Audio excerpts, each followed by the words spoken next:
Abuja, Baba, Abuja.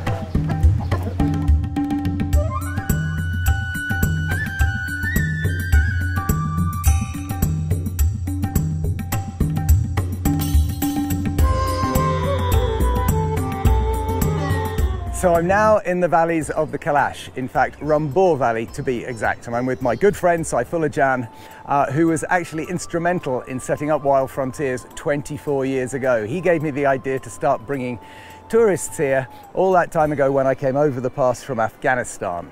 But I thought what I'd do, as the Kalash valleys are some of my favourite places in the world, what I thought I'd do is come up to one of my favourite spots in the Kalash valleys, get my drone in the air and show you a bird's eye view of this beautiful region. So, without further ado, let me get my drone in the air. Ooh, good, we're now recording. Okay, so here we go. Basically, we are going to fly you towards the Afghan frontier, and we're flying over the Rumbur River and up towards the hilltop village of Grum. Now you can see Grum sitting there beautiful in the early morning sun.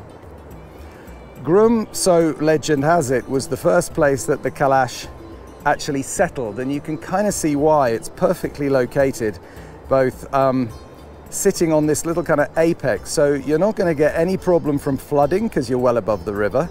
You're not going to get any problem from kind of rock slides and stuff because it goes off in two different angles around the village, and it's pretty good from a security point of view if anybody wanted to attack you. So that's Grum. You can see on the left hand side there the little silver aluminium roof. That's where all the dancing takes place at the festivals. We're going to go straight over the top of the village.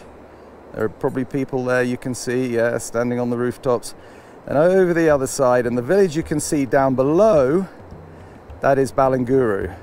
And if we swing left a bit and head up here, that is heading up the valley towards the Afghan frontier. If you can see the snow at the top of the screen, that is basically the border between Pakistan and Afghanistan.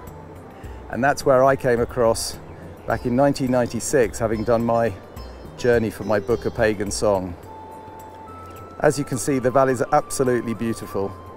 And yeah, this is a mainstay of Wild Frontiers, well, destinations as a whole, but of course of Pakistan. So I'm just going to come back again. It's going to get a little bit higher to make sure that I don't crash into Grum, because that would be rather embarrassing.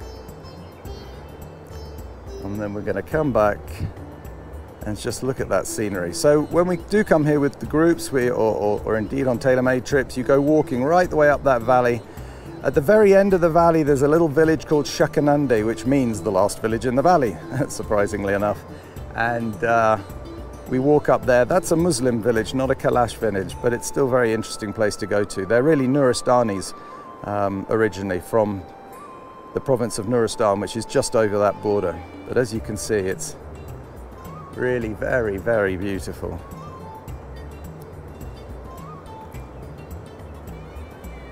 And if I turn the camera around and give you a swing around the valley, there's the public school for all the kids. And then you come around and down the valley, and that way takes you back to Chitral. So there you have it, a bird's eye view of the Kalash. Right, now let's get that drone back before I lose it.